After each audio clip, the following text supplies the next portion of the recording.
வணக்கம் நண்பர்களே. விஜயோட டெல்லி பயணம், இங்கே அதிமுக இரண்டா உடைந்தது, மீண்டும் இணைந்தது, அதில் இன்னும் ஒரு 3-4 பேர் தனித்தே இயங்குவது, இப்படி பல பரபரப்புகள் தமிழ்நாட்டில் போயிட்டுருக்கு. இந்த பரபரப்புக்கு நடுவில் ஒரு முக்கியமான விஷயம் அடிபட்டது. அது என்னென்னா, ஒரு புதிய கட்சி தொடங்க போகிறாங்க. இந்த கட்சியை தொடங்க போகிறவர் பாஜகவின் முன்னாள் மாநில தலைவரான அண்ணாமலை அப்படிங்கிற செய்தி பரபரப்பாக பரவுச்சு. அது குறிப்பாக ரஜினி ரசிகர்கள் மத்தியில் இந்த செய்திக்கு கூடுதல் முக்கியத்துவம் தரப்பட்டது. காரணம், அவருடைய ஆசையோடு தான், அதாவது ரஜினிகாந்த் ஆசையோடு தான் அண்ணாமலை இந்த புதிய கட்சியை தொடங்க போகிறார் அப்படிங்கிறது தான் அந்த செய்திக்கான கூடுதல் முக்கியத்துவம். இது சாத்தியமா? ரஜினி அதுக்கு ஆதரவு அளிப்பாரா? அண்ணாமலை ஏன் புது கட்சி தொடங்குறார்? எப்படி இந்த செய்தி, இந்த முடிவுக்கு மக்கள் வந்தாங்க? இதுல அண்ணாமலை இந்த தேர்தலுக்காக பாஜக தலைமை பொறுப்பிலிருந்து அவரை கழட்டி விட்டாங்க. அதாவது 2026 சட்டமன்ற தேர்தலில் அதிமுகவோட கூட்டணி அமையணும் அப்படின்னா அதிமுகவையும் அதன் தலைமையையும் மிக கடுமையாக விமர்சனம் பண்ண அண்ணாமலை தலைமை பொறுப்பில் இருக்கக்கூடாது அப்படிங்கிறது தான் எடப்பாடி பழனிசாமி வச்ச முதல் கண்டிஷன். ஸோ அதை நிறைவேற்றிட்டாங்க பாஜகவில். அவரை நீக்கிட்டு அவருக்கு பதில் நயினார் நாகேந்திரன்கிட்ட பொறுப்பை கொடுத்துட்டாங்க. ஸோ அதிமுக கூட்டணி, அதிமுக பாஜக கூட்டணி மீண்டும் உருவாச்சு, தேர்தலில் நின்னாங்க. அதில் அண்ணாமலையினுடைய பங்களிப்பு எப்படி இருந்ததுன்னு எல்லாருமே பார்த்தீங்க. அவர் பட்டும் படாமல் இருந்துக்கிட்டார். ஏதோ சில தொகுதிகளில் மட்டும் பிரச்சாரம் பண்ணார். அவருக்கு முன்கூட்டியே தெரியும் இந்த தேர்தல் முடிவு என்னவா இருக்குன்னு முன்கூட்டியே தெரிஞ்சிருக்கு. அதாவது திமுக ஜெயிச்சிரும், அதிமுக அந்த கூட்டணி 2வது வரும், விஜய்க்கு ஏதோ ஒரு இடம் கிடைக்கும். இதுதான் அவரும் நினச்சிட்டு இருந்தது. ஏன், விஜயை கூட இப்படித்தான் நினச்சிருப்பார். தேர்தல் முடிவு இப்படித்தான் இருக்குன்னு நினச்சிருப்பாரு. அது அவரே எதிர்பார்க்காம ஒரு முடிவை கொடுத்துருச்சு. இப்போ அதிமுக ஒரு கட்சியாகவே இல்லாத ஒரு தோற்றம் வந்துருச்சு. நீங்கள் தமிழ்நாட்டில் திமுக, அதற்கடுத்து பார்த்தீங்கன்னா இப்போ ஆளும் கட்சி தாவேக. திமுக தாவேக அப்படிங்கிறது தான் அரசியலில் இருதுருவம் அப்படின்னு ஆன பிறகு இந்த அதிமுகவுக்கு அவசியம் இருக்கா? நான் இதுக்கு முன்னே ஒரு வீடியோ போட்டிருந்தேன், ஞாபகம் இருக்கு உங்களுக்கு. அதில் அதிமுகவுக்கான தேவை இப்போ இருக்கா? அந்த கேள்வி தான் ஒரு கட்சியை இருக்க வைக்குமா அல்லது அந்த கட்சியை இல்லாமல் பண்ணுமா அப்படிங்கிறதுக்கான முக்கியமான விஷயம். ஒரு கட்சிக்கான தேவை இருக்கா? அதிமுகவுக்கான தேவை இருக்கு. இப்போ திமுக திராவிட கட்சி களத்தில் இருக்கு, அண்ணா திமுக ஒரு திராவிட கட்சி தான். இப்போ தாவேக அதுவும் கிட்டத்தட்ட ஒரு திராவிட கட்சி தான். என்ன திராவிடன்ற அந்த வார்த்தை இல்லையே தவிர இரு திராவிட கட்சியினுடைய கொள்கைகள், தலைவர்கள் எல்லாமே அந்த கட்சிக்குள்ள இருக்காங்க. அப்படின்னும் போது இதுல எந்த கட்சி வலுவிழந்து நிக்குது, எந்த கட்சிக்கான அவசியம் இல்லாம போயிடுச்சு அப்படின்னு பார்த்தீங்கன்னா அதிமுகவுக்கான அவசியம்ங்கிறது இல்லாத ஒரு சூழ்நிலை தான் இப்போ உருவாக்கி இருக்கிறது. இதை எப்படி எடுத்துக்கிட்டாலும் நிஜம் இதுதான், யதார்த்தம் அதுதான். ஸோ இப்போ இந்த கட்சியிலிருந்து பெரும்பாலானவங்க தாவேகா பக்கம் போய்கிட்டு இருக்காங்க. இனி தாவேகா தான் உண்மையான அதிமுகன்னு ஆதவர்ஜுனாவே சொல்றாப்புல. தலைவர்கள் எல்லாம் விலை கொடுத்து வாங்கிட்டாங்க. அதில் எம்எல்ஏக்கள் பல பேர் திரும்ப ஒன்றா சேர்ந்துட்டாங்க. சரி, இவங்களை விட்டுருவோம், இந்த கட்சியோட கிளைகள் இவங்கெல்லாம், இந்த கிளைகளை வெட்டிடலான்னு பார்த்தா அதில் ஒரு சில தான் மீதி எல்லாம் திரும்ப போயிடுச்சு. அப்போ வேறையே அழிச்சிடுவோம், மரத்தையே காலி பண்ணுறோம் அப்படின்ட்டு அதிமுக அப்படிங்கிற அந்த மரத்தையே அதனுடைய வேர்களையே காலி பண்ணுற வேலையில் ஆதவர்ஜனை இறங்கியிருக்காரு. அங்கே இருக்கிற 2ஆம் கட்ட தலைவர்கள், முக்கியமான நிர்வாகிகள், அது அடுத்து தொண்டர்கள் பல பேர் ஏன்னா இப்போ நான் முன்னே சொன்னதுதான், அதிமுகவில் இளைஞர்களுக்கு அங்கே இளைஞர்களே இல்லை, அந்த ஒரு சூழல் இருக்கிறதுனால அந்த கட்சி அடுத்த தலைமுறைக்கு போகாமல் அப்படியே நிற்கிது. ஸோ இப்போ தாவேகா தான் அவங்களுடைய ஒரே அடைக்கலமாக தெரியுது. அதனால் அங்கே இருக்கிற பலரும் இந்த கட்சியை நோக்கி வராங்க. அதற்கான இணைப்பு விழாக்களை இவங்க இந்த பக்கம் நடத்திக்கிட்டு இருக்காங்க. ஸோ இந்த சூழலில் புதிதாக ஒரு கட்சி ஆரம்பித்தா என்ன, நம்ம ஒரு தனி பாணியில் போகலாம் அப்படின்னு சொல்லிட்டு அண்ணாமலை முடிவு பண்ணியிருக்கிறதா ஒரு தகவல். எதை வச்சு அதை சொல்கிறீங்கன்னா, அண்மையில் சிபிஎஸ்இ பள்ளிகளில் அந்த 3வது மொழி, 2 இந்திய மொழிகள், ஒரு வெளிநாட்டு மொழி, இப்படி 3 மொழிகளை மாணவர்கள் படிக்கணும், 6லிருந்து 9 வரை உள்ள மாணவர்கள் 3வது மொழி கண்டிப்பாக படிக்கணும்னு உத்தரவு பிறப்பிச்சிட்டாங்க. இதை எதிர்த்து தமிழ்நாடு அரசு எந்த குரலும் கொடுக்கல. அப்போ இந்த 3வது மொழி அப்படிங்கிறத 9வது படிக்கிற பையன் திடீர்னு படிக்கணும்னா அவன் எவ்வளோ கஷ்டப்படுவான். 9வது படிக்கிற பையனுக்கு புதுசாக ஒரு மொழியை கொண்டாந்து தெலுங்கையோ அல்லது இந்தியையோ அல்லது வேற ஏதோ ஒரு மொழியை கொண்டாந்து திணிச்சு இதை நீ படிச்சு தான் ஆகணும், இதில் பாஸ் மார்க் வாங்கணும், இதில் பாஸ் பண்ணலாம் நீ அந்த 9ஆம் வகுப்பு தேர மாட்ட அப்படின்னா அது எவ்வளோ பெரிய துயரம் அது. அதை அட்ரஸ் பண்ணியிருந்தார் அண்ணாமலை. அவர் இதுவரைக்கும் பிஜேபி பாஜகவினுடைய அந்த கொள்கையில் அவருக்கு உடன்பாடு ஏற்பட்டு தான் அதில் இருந்தார். பிஜேபி கொள்கைகளை தான் அவர் பேசிக்கிட்டு இருந்தார். இப்போ முதல் முறையாக பிஜேபியின் கொள்கைகள் அந்த மும்மொழி கொள்கைக்கு எதிராக ஒரு குரலை அவர் பதிவு பண்ணுறார். அப்படி பண்ண உடனே அரசியலில் பரபரப்பு வந்துருச்சு. ஏன்னா ரொம்ப காலமாக அண்ணாமலைக்கு தனி ரசிகர் மன்றம் இருக்குது. அவர் தனியாகவே இந்த பிஜேபி பொறுப்பிலிருந்து விடுபட்டவுடன் அவர் தனியாக கட்சி ஆரம்பிப்பார் அப்படின்னு சொல்லிக்கிட்டு இருந்தாங்க. அது எல்லாத்தையும் கூட்டி கழித்து பார்த்துட்டு சரி இப்போ அந்த முடிவுக்கு அவர் வந்துட்டார். இப்போ இருந்து உழைச்சாக்க வருகிற தேர்தலில் 2029 + 2031 இந்த தேர்தலில் அண்ணாமலை ஒரு சக்தியாக களத்தில் இறங்குவதற்கு வாய்ப்பு இருக்குது அப்படின்னு கணக்கு போட்டு அவர் புது கட்சி ஸ்டார்ட் பண்ணுறார் அப்படிங்கிறது தான் இப்போது இவங்க சொல்கிற தேர். இதற்கு ரஜினி முழுமையாக ஆதரவு தருவார். நிச்சயமாக இப்போ அவர் ஆதரவு தருவாரா, அவர் அரசியல் நடவடிக்கையில் வெளிப்படையாக ஈடுபடுவாரா அப்படின்னா என்னை பொறுத்த வரைக்கும் இப்போதும் சொல்ல ரஜினி இதை வெளிப்படையாக ஆதரிக்க மாட்டார். அண்ணாமலை போய் சந்திக்கலாம், அண்ணாமலைக்கு ஆசீர்வாதம் பண்ணுவார், வாழ்த்து தெரிவிப்பார், அல்லது மறைமுகமாக இவருடைய அந்த ரசிகர் மன்ற கட்டமைப்பு அப்படின்னு இருந்தது. இப்போ எப்படி இருக்குது அப்படின்னு தெரில. ஏன்னா ரசிகர் மன்ற கட்டமைப்புங்கிறது மிக வலுவாக இருந்திருந்தால் இந்த தேர்தல் முடிவு வேற மாதிரி மாறி இருக்கும். ஏன்னா ரஜினி ரசிகர்கள் அப்படி பொங்குனாங்க. இணையதளங்களில் பார்த்தீங்கன்னா, சமூக வலைதளத்தில் பார்த்தீங்கன்னா, ஏன் நம்மளே கூட என்ன சொன்னால், ஒரு ரஜினி ரசிகன் கூட ஓட்டு போட மாட்டான், ஒரு அஜித் ரசிகன் கூட ஓட்டு போட மாட்டான் அப்படிலாம் நம்ம சொன்னோம்ல. அது நடக்கலை. உண்மையில் பெரும்பாலான ரசிகர்கள், பெரும்பாலான அஜித் ரசிகர்கள், பெரும்பாலான சூர்யா எல்லாருமே இந்த தாவைக்காக ஓட்டு போட்டிருக்காங்க, விஜய்க்கு ஓட்டு போட்டிருக்காங்க. அது வெளிப்படையாகவே இப்போ தெரிஞ்சிருச்சு. ஸோ அந்த கட்டமைப்பு அப்படின்னு ஏதாவது இருந்ததுன்னா அந்த கட்டமைப்பும் கூட அண்ணாமலைக்கு உதவக்கூடும். ஏன்னா ரஜினி ரசிகர்கள்லேயே பெரும்பாலானவங்க அண்ணாமலைக்கு ரசிகர்கள் தான். அண்ணாமலை ரஜினியினுடைய ஆசி பெற்ற ஒரு தலைவர். அவர் தான் ஆக்சுவலாக ரஜினி கட்சியை ஆரம்பித்தா அண்ணாமலையைத்தான் முதல்வர் வேட்பாளராக முன்னிறுத்துறதுக்கு அவர் முடிவு பண்ணியிருந்தார்.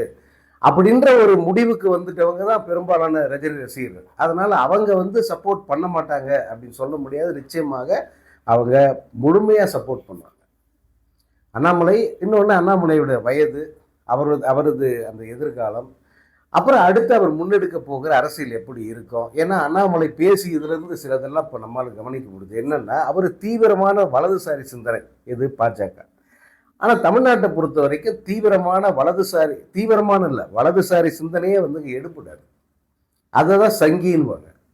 ஸோ அந்த வலதுசாரி சிந்தனையிலிருந்து விலகி அவர் மையமாகவோ அல்லது லேசாக கொஞ்சம் இடதுசாரி சிந்தனையோடையோ அவர் கட்சியை இங்கே நடத்துவதற்கு வாய்ப்பு இருக்குது, ஆரம்பிக்கிறதுக்கு வாய்ப்பு இருக்குது. அப்படி பார்த்தா பாஜகவினுடைய பல கொள்கைகளை அவர் எதிர்க்க வேண்டியிருக்கும், அல்லது அதற்கு எதிரான கொள்கை முடிவுகளை அவர் அறிவிக்க வேண்டியிருக்கும். என்னுடைய கட்சி, என்னுடைய கொள்கை இதுதான் அப்படின்னு சொல்லிட்டு. ஏன்னா ரஜினிக்கும் கூட இங்கு பாஜகவினுடைய அல்லது இந்த வலதுசாரி சித்தாந்தம் எடுப்படாதுங்கிறது நல்லா தெரியும். அதனால் ஒருவேளை அண்ணாமலை கட்சி ஆரம்பித்தா, ஒருவேளை தான், நம்ம ஒன்றும் இது முழுமையாக அது உண்மையாக அதெல்லாம் நமக்கு தெரியாது. அவர் பேசியதிலிருந்து இப்படி ஒரு முடிவுக்கு வந்திருக்காங்க அரசியல் விமர்சகர்கள். அதே போல் புதிய கட்சின்னு ஒன்று வந்ததுன்னா அதை வரவேற்பதற்கும் சிலர் தயாராக இருக்காங்க. அண்ணாமலை தலைமையில் ஒரு புதிய கட்சி வந்ததுன்னா அதை வரவேற்பதற்கு அவங்க தயாராக இருக்காங்க. மேபி பாஜக மேலிடம் கூட அவங்களுடைய ஆசீர்வாதத்தை கொடுத்து நீ நடத்து அப்படின்னு சொல்லலாம். இந்த ஒரு விஜய் வளரும்போது அண்ணாமலை வளரக்கூடாதா என்ன? ஏன்னா பாஜக அதனுடைய ஒரிஜினல் வாக்கு வங்கிங்கிறது 2% கூட கிடையாது. அந்த 2% கட்சியை 11% வாக்கு வங்கி உள்ள கட்சியை மாற்றினது யாருன்னா அண்ணாமலை தான். ஸோ அந்த செல்வாக்கு அவருக்கு இன்னும் கூட இருக்குது அப்படின்னு நம்புகிறாங்க. அதை பயன்படுத்தி ஒரு புதிய கட்சியை தொடங்கி விஜய்க்கு தீவிரமாக ஒரு போட்டியாளரை அவரை களத்தில் இறக்குவதற்கு வாய்ப்பு இருக்கிறது. அதற்கு ரஜினியினுடைய ஆசி வருவதற்கும் வாய்ப்பு இருக்கிறது. ரஜினி ரசிகர்களுடைய ஆதரவும் கூட அந்த கட்சிக்கு கிடைப்பதற்கு வாய்ப்பு இருக்கு அப்படிங்கிறது தான் வந்து இப்போ இருக்கிற ஒரு சூழல். ஆனால் அது நடக்குமா? உண்மையிலே வந்து அவருக்கு அந்த எண்ணம் இருக்கா? இதெல்லாம் வந்து அவர் தான் பதில் சொல்லணும். அண்ணாமலை தான் பதில் சொல்லணும். இப்போது அவர் வந்து எந்த ஒரு கேள்விக்குமே வந்து நேரடியாக பதில் சொல்ல மாட்டேங்கிறார். ஒரு சிலர் அவர் கேட்டாங்க, நீங்கள் புது கட்சி ஸ்டார்ட் பண்ண போறீங்களா, அல்லது மீண்டும் பாஜக தலைவராக போறீங்களா, அடுத்து மூவ் என்ன அப்படின்னு கேட்டால் அதுக்கு அவர் சிரிச்சுக்கிட்டு அமைதியாக போறார். எந்த பதிலும் சொல்லாமல் கடந்து போறார். அதனால அவருக்கு வந்து இந்த ஒரு எண்ணம் அப்படிங்கிறது இருக்கும் அப்படிங்கிறது தான் வந்து பலரது கருத்தாக இருக்கு. பல நண்பர்கள் பத்திரிகையாளர்கள் அதையே வந்து உறுதிப்படுத்துகிறாங்க. நிச்சயமாக வந்து அது வருவாருங்க. ஏன்னா விஜயனுடைய வருகை, விஜய்க்கு இந்த அதிகாரம் கிடைச்ச இந்த வேகம், இது எல்லாம் பார்க்கிறப்போ யாருக்குமே வந்து சரி மாற்றம் வேணும் அப்படின்னு ஓட்டு போட்டிருக்காங்க.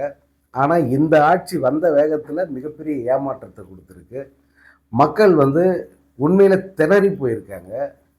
இவருடைய ஒவ்வொரு நடவடிக்கையுமே வந்து மிகப்பெரிய ஒரு ஏமாற்றத்தை தர்ற மாதிரி இருக்கு விஜயுடைய நடவடிக்கை. இப்போ நீங்க அவரு டெல்லிக்கு போய் வந்தாரு, டெல்லி போயினா அது பலவிதமா விமர்சிக்கப்படுது.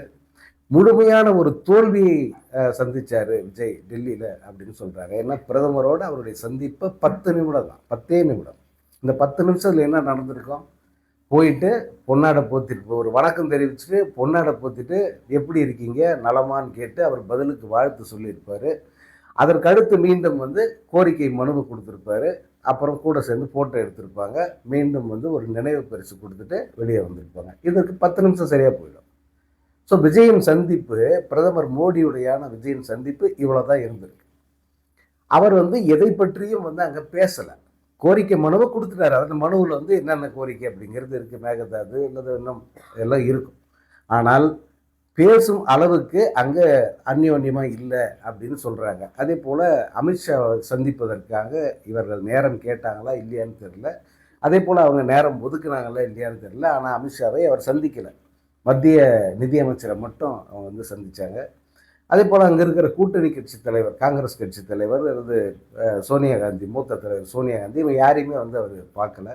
இது பலவிதமான கேள்விகளை வந்து எழுப்பியிருக்கு. ஏன்னா வந்து இவர் கூட்டணி கட்சி, காங்கிரஸ்ன்றது இவருடைய கூட்டணி கட்சி, இவருடைய அரசில் அங்கம் வகிக்கிற கட்சி. ஸோ அந்த கட்சியினுடைய தலைவர்களை பார்க்காம ஏன் வந்தார்? இங்கே போயிட்டு ஏன் பிரதமர் கூட எதையும் பேசாமல் வந்தார்? ஏன் அமித்ஷா வந்து அவரை சந்திக்கலை, சந்திக்க மறுத்துட்டாரா? இப்படியெல்லாம் பல கேள்விகள் இருக்கு. இதற்கான விடைங்கிறது இனி வரும் நாட்களில் தான் வந்து தெரியும். உண்மையில இது என்ன நடந்துகிட்டு இருக்கு. இங்க விஜய்ங்கிறவர் பாஜகவினுடைய அசைன்மெண்ட் அப்படின்னு தான் இப்போ வரைக்கும் பார்க்கப்படுறாரு. ஆனால் அப்படிப்பட்ட விஜய் வந்து டெல்லிக்கு போயிட்டு ஒரு முழுமையான தோல்வியோட திரும்பி வந்திருக்காரு. அங்க என்ன கோரிக்கையை வச்சார், அந்த கோரிக்கைக்கெல்லாம் வந்து அவங்க என்ன பதில் சொன்னாங்கன்றதெல்லாம் இனி கோரிக்கை வச்சது தெரியும். தமிழ் தாய் வாழ்த்துக்கு முதலிடம் கொடுங்க அப்படின்னு போய் ரிக்வஸ்ட் பண்ணியிருக்காரு. ரிக்வஸ்ட் பண்ணியிருக்காரு. இது வரைக்கும் தமிழ்நாட்டு வரலாற்றில், அரசியல் வரலாற்றில் இப்படி போய் ரிக்வஸ்ட் பண்ணதே கிடையாது. ஏன்னா தமிழ் தாய் வாழ்த்துங்கிறது நம்முடைய ஒரு பர்த் ரைட் மாதிரி, நம்முடைய பிறப்பு உரிமை மாதிரி. அந்த உரிமையை அவங்களோட அனுமதியோட நம்ம கடைபிடிக்கணும் அப்படின்னு ஒன்றும் கிடையாது. ஆனால் முதல் முறையாக விஜய் இப்போ இந்த அனுமதியை கேட்டிருக்கார். இப்படித்தான் வந்து இனி வரும் நாட்களில் இவருடைய அரசு வந்து இயங்குமா அப்படிங்கிற கேள்வி வந்து எழுப்பியிருக்கு. அதே போல் மத்திய அரசோடு வந்து நான் இனி மோதல் போக்கை கடைப்பிடிக்க மாட்டோம், அவங்க கூட வந்து தேவையில்லாமல் வந்து மோதலில் ஈடுபட மாட்டோங்கிற மாதிரியான ஒரு சமீட்சை வந்து அங்கே கொடுத்துட்டு வந்திருக்காரு விஜய் அப்படின்னு சொல்கிறாங்க. ஸோ இப்படி ஒரு அரசு, இப்படி ஒரு தமிழ்நாடு அரசு, தமிழ்நாடு அரசினுடைய தலைவருங்கிறது இந்த ரேஞ்சில் இருக்கிறதுனால இது வெகு சீக்கிரம் மக்களுக்கு முழுமையான ஏமாற்றத்தை தருகிற அரசாக மாறும். இதையே இவ்வளோ டீட்டெயிலில் சொல்கிறேன்னா, ஒவ்வொரு நடவடிக்கையுமே, விஜய் அரசினுடைய ஒவ்வொரு நடவடிக்கையும் மக்களுக்கு பெருத்த ஏமாற்றத்தையும் அதிருப்தியும் கொடுக்குற மாதிரி இருக்குது. அந்த பக்கம் பார்த்தா அந்த ஆதவ் அர்ஜுனா மாதிரியான ஆட்கள் ஒரு முழு கட்சியையே முழுங்கி ஏப்பம் விடுற ஒரு வேலையில் வந்து இறங்கியிருக்காங்க. நாங்கள் தான் இனி அதிமுகன்னு பகிரங்கமாக சொல்கிறாங்க. இதெல்லாம் வந்து எது மாற்றம், எது வந்து நமக்கு இந்த ரெண்டும் வேணாம், புதுசாக ஒன்று வேணும் அப்படின்னு நினச்சி ஓட்டு போட்டேன்னு சொல்கிறாங்கல்ல ஜனங்க, அவங்க அத்தனை பேரையும் எதையோ கழட்டி அடிக்கிற மாதிரியான நடவடிக்கை. ஏன்னா இவங்கெல்லாம் வேணான்னு சொல்லி தான் வந்து உங்களுக்கு ஓட்டு போட்டாங்க. நீங்கள் அந்த கட்சி முழுசாக அப்படியே கொண்டு வந்து எங்கள் கூட சேர்த்துட்டு நாங்கள் தான் அதிமுகன்னா, அதிமுக வேணான்னு தானே ஓட்டு போட்டாங்க. நாங்கள் தான் இனி அதிமுகன்னு சொல்றதுல என்ன அர்த்தம் இருக்கு? ஸோ இப்படி ஒரு அரசியல் சூழல் இப்படி மெல்ல மெல்ல ரொம்ப அக்லியாக மாறுற இந்த நேரத்தில் அண்ணாமலை வந்து மக்களுக்கு எதெல்லாம் பிடிச்சமான ஐடியாலஜி, அதாவது அவங்களுக்கு பிடிச்ச ஐடியான்னு ஒன்று இருக்கும், நமக்கு இந்த ஐடியா ஓகே இதை நம்ம மக்கள்கிட்ட சொல்லலான்னு ஒன்று இருக்கும். அப்படி இல்லை, மக்களுக்கு எது பிடிக்கும். இப்போ ஒரு சினிமா மாதிரி தான், ஒரு சினிமா படம் பார்க்குறோம், படம் பார்த்துக்கிட்டே இருக்கும்போது வந்து நம்ம விரும்புகிற மாதிரி கிளைமேக்ஸ் வந்தால் நல்லா இருக்கும்னு நம்ம ஒன்று நினைப்போம். நம்ம விரும்புகிற மாதிரி இருக்கணும், முடியும் போது நம்ம விரும்புகிற மாதிரி முடிஞ்சால் சாட்டிஸ்ஃபை திருப்தியோட வெளியே வந்துடுவோம். அப்படி இல்லாமல் நம்ம எதிர்பாராத ஒரு கிளைமேக்ஸ் வந்தாலையும் அது நமக்கு ஒரு வகையில் திருப்தியை கொடுக்கும். ஆனால் இது எதிர்பார்க்கவே இல்லையே அப்படின்னு ஒரு திருப்தி வரும், அதுவும் வந்து கிளிக் ஆகிடும். அதுபோல் அரசியலில் கொள்கைங்கிறது பெரும்பாலான மக்களுக்கு பிடிச்ச மாதிரியான கொள்கைகளை வகுத்து அதை வந்து டிக்ளேர் பண்ணி தன்னுடைய கட்சியை வந்து ஃப்ளோட் பண்ணால் அது பெரிய அளவுக்கு வந்து மக்கள்கிட்ட வரவேற்பை பெறும். இல்லை மக்கள் சற்றும் எதிர்பார்க்காத புதுவிதமான வித்தியாசமான கொள்கைகளோடு வந்தாலும் அவங்க வந்து எடுபடுவாங்க. அண்ணாமலை வந்து அந்த மாதிரியான கொள்கைகளோட அந்த மாதிரியான ஒரு திட்டத்தோட களத்துக்கு வருவதற்கு வாய்ப்பு இருக்குது அப்படின்னு சொல்கிறாங்க. ரஜினி ஆசீர்வாதத்தோடு வருவார் அப்படிங்கிறாங்க. என்ன நடக்குதுன்னு பொறுத்திருந்து பார்ப்போம். ரசிகர்கள் என்ன பண்ண போகிறாங்க அப்படிங்கிறதையும் பார்ப்போம். இந்த களம் எப்படி வந்து இனி வரும் 3 தேர்தல்கள் இருக்குது. உள்ளாட்சி தேர்தல், நாடாளுமன்ற தேர்தல், அடுத்த சட்டமன்ற தேர்தல். 5 ஆண்டுகளில் 3 பெரிய தேர்தல்கள் இருக்குது, நடுவில் இடைத்தேர்தல் இருக்குது. இதெல்லாம் வந்து எப்படிப்பட்ட இந்த இடைத்தேர்தல்களே கூட வந்து ஓரளவுக்கு தெரிஞ்சிடும் இந்த தாவேகாவுக்கு மக்கள் எப்படி ஏன் வாக்களித்தாங்க, எப்படி வாக்களித்தாங்க, இது நிரந்தரமான ஆதரவா, உண்மையிலேயே மக்கள் மனசு மாறி தான் வந்து வாக்களித்தாங்களா அப்படிங்கிறதெல்லாம் இந்த இடைத்தேர்தலில் தெரிஞ்சிடும். இன்னும் ஒரு 6-7 இடைத்தேர்தல் வரும்போது இருக்குது, அதிலே வந்து தெரிஞ்சிடும். பார்ப்போம்.